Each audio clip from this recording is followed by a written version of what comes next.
गया कि वो नेगेटिवली चार्ज कैथोड से आया तो नेगेटिव है। माइक ले लोगे सचिन? एक मिनट, आई थिंक ये जरा कंफ्यूजन है नेगेटिव और पॉजिटिव को लेकर। बहुत सारा स्कूल में होता है तो वो नेगेटिव क्यों है और दूसरा पॉजिटिव क्यों है, एक कन्वेंशन है बस। और मतलब ये बस पूरा सारे साइंटिस्ट को मतलब ऐसे ही सोचना है कि मतलब कैथोड रे में जो चलता है वो उसको हम ऐसे मानेंगे कि वो नेगेटिव है, वो पॉजिटिव है। अगर मान लीजिए कि पूरा दुनिया अगर ये हाथ को लेफ्ट बोलेंगे और ये हाथ को राइट बोलेंगे और पूरा दुनिया ऐसे ही बोलेगा तो क्या फर्क पड़ेगा? ये सिर्फ नाम है।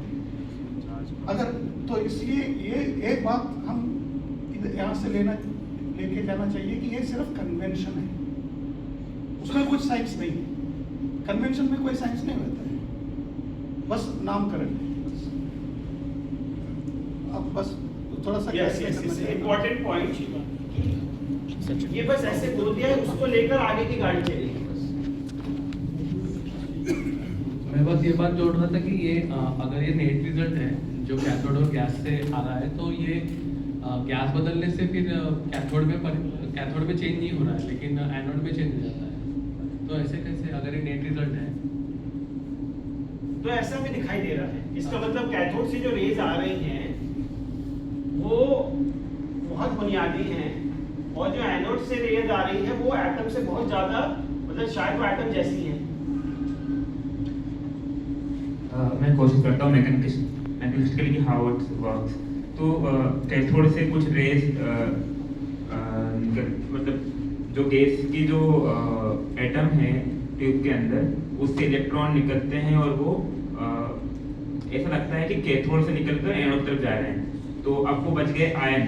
तो जो एनोड रेज हैं बेसिकली वो रेज हैं उन आयंस की जो एनोड से कैथोड की ओर जा रही है। हाँ, तो इससे और इसलिए इसका कैरेक्टर बदल जाता है हर बार, क्योंकि इलेक्ट्रॉन तो सेम रहते हैं पर जो बचे हुए आयन हैं वो आयन तो एटम के होते हैं, तो वो उनकी प्रॉपर्टी हर बार नई गैस में अलग अलग हो जाती है। शायद अगले ग्रुप पे जा सकते हैं। हाँ,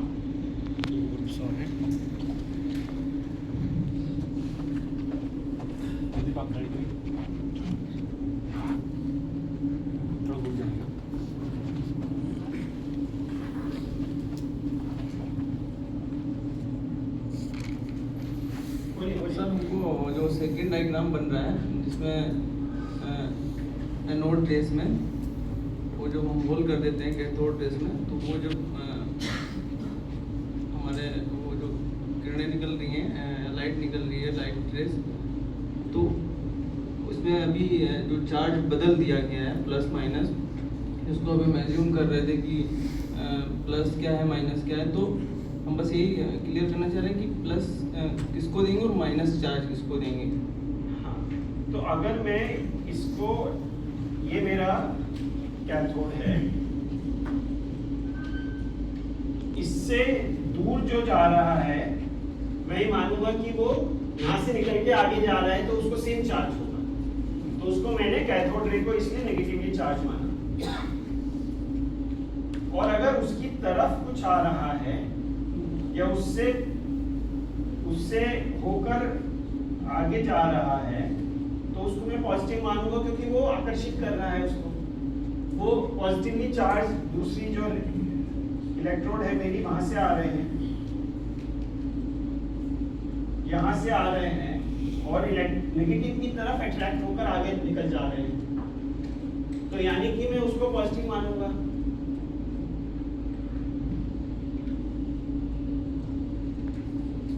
ठीक लग रहा है ये? हाँ ठीक। और कोई साथी जोड़े? गीता मैम आप ट्राई करोगे थोड़ा दूर? हाँ, नहीं, एग्जाम्पल यही था कि आपने एक को पॉजिटिव नेगेटिव माना, एक को पॉजिटिव माना। कोई चीज इससे दूर जा रही है तो मेरा इसका मतलब ये नेगेटिव है, तो इससे इसकी तरफ आ रही है तो उसको पॉजिटिव मानूंगा। एक कन्वेंशन है ना, जैसा बोला परिपाटी है जो सबने मान लिया। अभी एक का असर ऐसा हो रहा है, दूसरे का ऐसा हो रहा है, तो उसका उल्टा नाम नहीं रिफ्लेक्शन है। I'm going to say two things that I have understood. First one is something negatively charged emits from cathode or whether from the gas and attracted towards the magnetic or electrical field positively charged. But I don't understand when rays coming from anode to cathode, reddish lights we can see behind the cathode holes. Why this happens? Just this thing. Because यहाँ पर you don't see sometimes they may recombine with electrons. There are a lot of electrons here in the between. तो उधर से positive raise आकर कभी-कभी electron के साथ combine कर जाते हैं। इसके पीछे जब जाते हैं then they are hitting more space जहाँ पे इलेक्ट्रॉन नहीं, यहाँ पर इलेक्ट्रॉन ज्यादा नहीं है। So वहाँ पर पॉजिटिव चार्ज आकर और गैसेस एटम को हिट करते हैं और वो दूसरे गैसेस एटम को हिट करते हैं तो उनको शेक करते हैं, वहां से लाइट निकलता है। यहाँ पर इलेक्ट्रॉन से रिकम्बाइन कर जाते हैं तो लाइट प्रोड्यूस नहीं होता। Thank you. ये टेबल पे कोई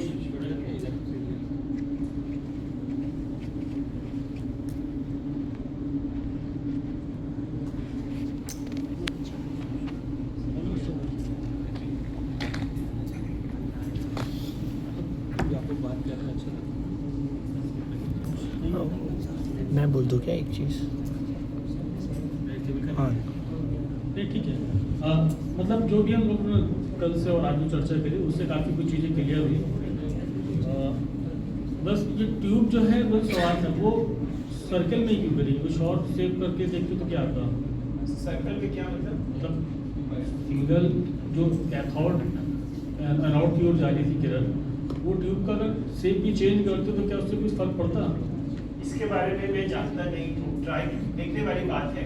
कल जो भाजी ने आपको वीडियो में दिखाया था वो जो सिस्टम था वो स्फेरिकल था, वो ऐसा लंबा नहीं था, पर वहाँ भी रेस तो वही कैथोड रेज आप देख पा रहे हैं ना। तो कैथोड रे दिखती है, उसकी प्रॉपर्टी में फर्क आता है कि नहीं मैं कह नहीं पाऊंगा, मेरे अंदाजे से नहीं आना चाहिए। ओके, एक दूसरी चीज पे ध्यान दिलाता हूँ और ये चीज आपने कल वीडियोस में भी देखी और भाजी ने जो अब आपको पुणे के लैब का प्रयोग दिखाया था उसमें भी देखा था कि जब आप ऊपर एक पट्टी लगी हुई थी जिससे आप इलेक्ट्रिक फील्ड अप्लाई कर रहे हैं, तो इलेक्ट्रिक फील्ड अप्लाई करने पर ये डिफ्लेक्ट होती है इस दिशा में। अब अगर आप सोचिए कि आप एक चार्ज फील्ड अप्लाई कर रहे हो और अगर इसका चार्ज बढ़ेगा तो अट्रैक्शन बढ़ेगा और ज्यादा डिफ्लेक्ट होगा। अगर मास बढ़ेगा, ये भारी होगा, तो उसको उड़ने में और ज्यादा मुश्किल होगी तो कम डिफ्लेक्ट होगा। यानी कि अगर मैं ये डिफ्लेक्शन को मेजर करता हूं तो ज्यादा चार्ज से ज्यादा डिफ्लेक्शन होगा और ज्यादा मास से कम डिफ्लेक्शन होगा। यानी कि मास का और चार्ज का जो रिश्ता है डिफ्लेक्शन से वो उल्टा है। इसीलिए ये जो E/m रेशियो की बात है, E/m रेशियो का मतलब है कि अगर मैं डिफ्लेक्शन देखता हूं, डिफ्लेक्शन का मतलब है कि कितने, अगर मैं एंगल मेजर करता हूं, ये कितने डिग्री से बीम डिफ्लेक्ट हो रही है। कल आपको भाजी ने दिखाया था कि उन्होंने मैग्नेटिक फील्ड ज्यादा स्ट्रॉन्ग करते गए, पहले थोड़ा हिलता है, थोड़ा होता है, वो फिर इतना हो जाता है कि पूरा गोला बन जाता है, राइट। तो फील्ड बढ़ाने से भी आप डिफ्लेक्शन बढ़ा सकते हैं, पर अगर आप फील्ड सेम रखें और आपका पार्टिकल भारी होता जाता है तो डिफ्लेक्शन घटता जाएगा। इसी वजह से जो कैथोड रेज का डिफ्लेक्शन बहुत ज्यादा दिखता है, एनोड रेज का डिफ्लेक्शन कम दिखता है क्योंकि एनोड रेज भारी होते हैं और गैस बदलते बदलते उनका डिफ्लेक्शन और कम हो जाता है क्योंकि वो और भारी होते जाते हैं। ओके, तो इसी वजह से E/m रेशियो की बात होती है। जब आप डिफ्लेक्शन देखते हो तो आप चार्ज और मास का इफेक्ट को सेपरेट नहीं कर सकते। हाँ बोलिए। एनोड रेज का भारी होता है कैसे पता चला? डिफ्लेक्शन मेजर करके।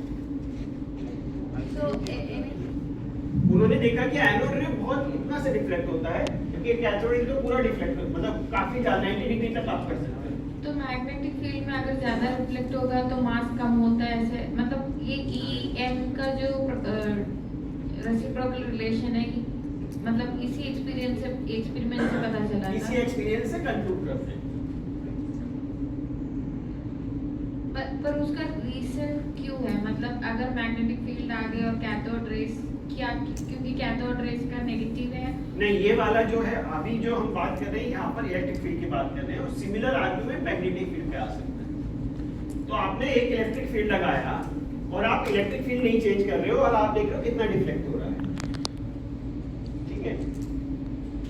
तो अगर आपको दो बीम्स दिख रही है, एक बीम ज्यादा डिफ्लेक्ट हो रही है, दूसरी बीम कम डिफ्लेक्ट हो रही है, तो यू विल से कि जो बीम ज्यादा डिफ्लेक्ट हो रही है या तो उसमें चार्ज ज्यादा है या उसका मास कम है। आपको दोनों नहीं पता रहेगा। तो अगर आप फोर्स रिलेशनशिप, जो न्यूटन्स लॉ अगर आप अप्लाई करेंगे तो ट्रेजेक्टरी की रिलेशनशिप आती है, उससे आप फोर्स कितना लग रहा है, एक्सेलरेशन कैलकुलेट करेंगे, तो उससे अगर हम मैथमेटिकली देखेंगे तो E/m डिराइव करा जा सकता है। बट E अलग से नहीं निकाल सकते, m अलग से नहीं निकाल सकते।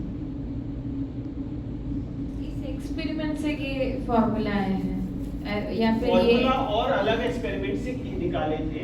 इस एक्सपेरिमेंट में उस आइडिया से हेल्प मिलती है।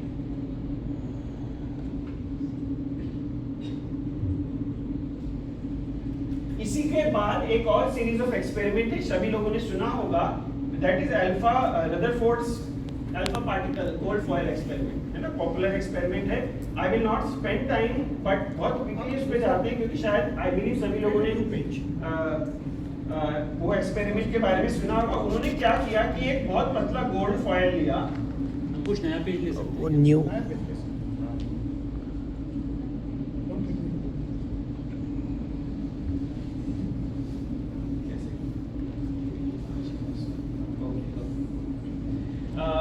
तो उसमें ये देखते हैं कि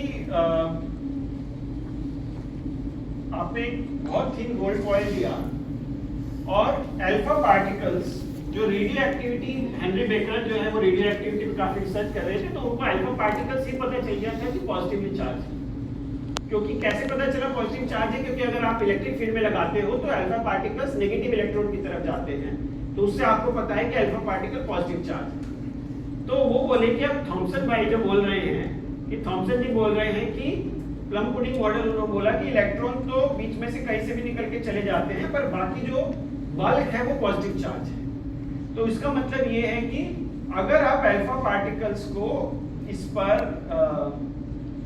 मान लीजिए रेड कलर के अल्फा पार्टिकल्स हैं, अल्फा पार्टिकल्स को अगर आप गोल्ड फॉयल पे डालोगे तो अधिकतर पार्टिकल्स रिफ्लेक्ट होने चाहिए, क्योंकि बल्क तो आपका, थॉमसन जी ने बोला था कि पूरा पॉजिटिव चार्ज ऐसे बल्क की तरह बैठा हुआ है वहां पर, तो पॉजिटिव चार्ज आएगा तो वो टकरा कर वापस चला जाएगा।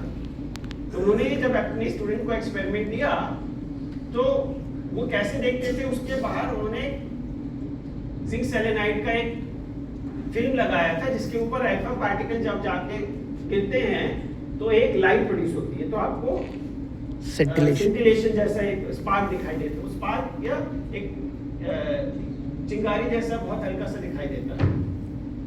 तो वो एक्सपेक्ट करे बैठे थे कि भाई, उन्होंने गोल्ड इसके चारों तरफ एक ऐसा जिंक सल्फाइड का स्क्रीन लगा दिया था और वो बोल के आए थे कि ये पीछे की तरफ मेजर करना कि पीछे की तरफ कितने सिंटिलेशन आ रहे हैं।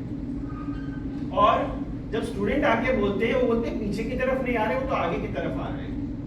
सो दिस वाज शॉकिंग कि सारा तो सब कुछ तो आगे की तरफ आ रहा है, मतलब कि 99.9% के करीब पार्टिकल जो वो सीधा जा रहे हैं।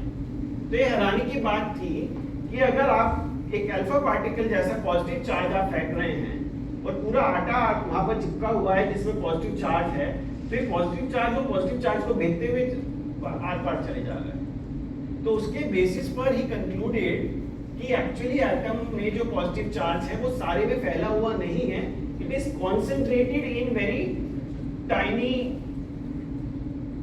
स्पेसेस, और केवल वो 2000 में से एक अल्फा पार्टिकल रफली वहां जाता है और वो टकराकर वापस आता है, और उससे उन्होंने अंदाजा लगाया कि एटम में इतना ज्यादा स्पेस खाली है, only very tiny minuscule amount of space is positive charge. और उस चीज से न्यूक्लियस का कॉन्सेप्ट आता है कि पॉजिटिव चार्ज जो है वो सिमटा हुआ है वो न्यूक्लियस के अंदर, और इलेक्ट्रॉन शायद चारों तरफ फैले हुए हैं। और उसके बेसिस पर रुदरफोर्ड ने, सोमरफील्ड उनके एक साथी थे, उन्होंने अपना एक मॉडल दिया जिसको सोलर सिस्टम मॉडल बोलते हैं।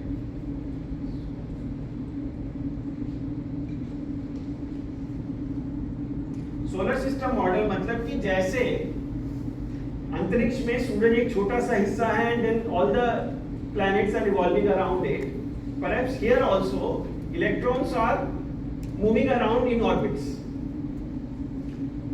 Okay, अब ये जो सोलर सिस्टम मॉडल दिया, यहाँ पर ये समस्या आ गई स्पेक्ट्रोस्कोपी की। जो जैसे कल हमने स्पेक्ट्रा देखा, तो तब तक बंसन बर्नर जिन्होंने बनाया था, वो उन्होंने नमक के ऊपर एक्सपेरिमेंट किए। जैसे आप लोगों ने शायद उसमें वीडियो में देखा होगा कि ब्लू फ्लेम में अगर अलग अलग तरह के सॉल्ट्स लगाते हैं तो कलर्स आते हैं, और उन्होंने उसके स्पेक्ट्रा रिकॉर्ड किए। उन्होंने कई गैसेस के भी स्पेक्ट्रा को कलेक्ट किया और ये देखा कि हर सब्सटेंस में अलग लाइट या तो निकलती है या एब्जॉर्ब होती है। और अगर एटम का एक मॉडल अगर हम देखते हैं कि अगर एटम का मॉडल कुछ ऐसा है कि उसमें छोटा सा कोर पॉजिटिव चार्ज है और ये इलेक्ट्रॉन जो है ऐसे घूम रहे हैं, तो इलेक्ट्रॉन घूम रहे हैं, तो मैक्सवेल साहब ने बोला था कि अगर चार्ज पार्टिकल गोल गोल रास्ते में घूम रहा है तो वो एनर्जी लॉस करेगा। एनर्जी लॉस करेगा तो उसको रेडिएट करना पड़ेगा, और रेडिएट करेगा तो वो हर फ्रीक्वेंसी की लाइट रेडिएट करेगा। इसका मतलब हर एटम में से सारे कलर्स आने चाहिए, बट ऐसा नहीं होता है। अलग अलग एटम्स अलग अलग कलर देते हैं। कुछ एटम्स वैसे सफेद दिखते हैं या कलरलेस दिखते हैं, पर उनको हाई टेम्परेचर पे ले जाओ, हाई वोल्टेज में लेके जाओ तो कलर देते हैं, जिनका जैसे एग्जांपल हमने देखा। तो इसका मतलब कि हर एटम जो है कंटिन्यूअस, जो रदरफोर्ड मॉडल है, ये जो गोल गोल घूमने वाला मॉडल है, ये प्लैनेट्स सोलर सिस्टम वाला मॉडल काम नहीं करेगा। उसके बाद हम बोर मॉडल पे आते हैं। बोर ने केवल इतना बोला, बोर ने कोई नया एक्सपेरिमेंट करके नहीं दिखाया। कुछ क्या एक दो मिनट लेके रदरफोर्ड ने क्या किया था थोड़ा सोच लें। ओके, रदरफोर्ड ने वो जो एक्सपेरिमेंट किया, वो थोड़ा सा आपस में एक बार बात कर लो ताकि सबको रजिस्टर हो जाए क्या, क्योंकि नोट्स हम लोग बहुत फटाफट चल रहा है, और उससे क्या इन्फर किया, क्या निकाला, थोड़ा देख लेते हैं। ओके, तब आगे की गाड़ी आगे बढ़ाते हैं। रदरफोर्ड ने क्या किया, पॉजिटिव चार्ज फैला नहीं है, वो वाटरमेलन के पिंक पार्ट जैसे वो थोड़ी पार्ट है, लेकिन इलेक्ट्रॉन घूम रहे हैं। एक्सेल भी आगे नहीं, रदरफोर्ड से ये पता चला कि इलेक्ट्रॉन छोटे से हिस्से में सिकुड़ा हुआ है, और इलेक्ट्रॉन कहीं तो है ना, कहाँ है ये पता नहीं है, बट ये पता है कि बहुत सारी जगह खाली है। तो जो खाली जगह है वहां पर है, और वहां पर कहाँ है ये पता नहीं है, बट ये पता है कि इलेक्ट्रॉन कहीं ना कहीं वो पॉजिटिव चार्ज से जुड़ा हुआ है। तो जुड़े हुए का एक मॉडल उनके पास था, सोलर सिस्टम मॉडल, तो उन्होंने वो सोलर सिस्टम मॉडल को बनाने की कोशिश की। और वो ऑर्बिट्स पहले में 2 है फिर 8 है, वो भी ऐसा कुछ नहीं था। उन्होंने रदरफोर्ड ने उसका बाय डिफॉल्ट एक्सप्लेनेशन दे दिया। अच्छा, जस्ट ऑर्बिट में है, कैसा है वो नहीं पता। Okay,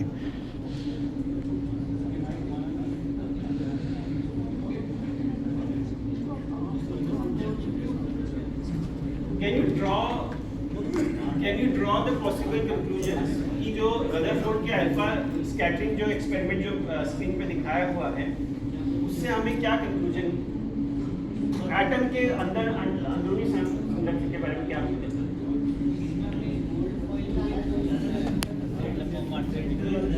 gold foil, because gold foil पतला, सबसे पतला ड्रॉ करना आसान है, उस समय उनके पास अवेलेबल था, है ना। अब आई हैव टू चेक कि आई थिंक और मेटल के फॉइल्स के साथ भी एक्सपेरिमेंट्स किए उसके बाद। हाँ, पर जिनका मतलब उन्होंने गोल्ड फॉयल लिया था 0.0004 मिलीमीटर। हाँ, इतना थिन एल्यूमिनियम फॉयल बनाना संभव नहीं है।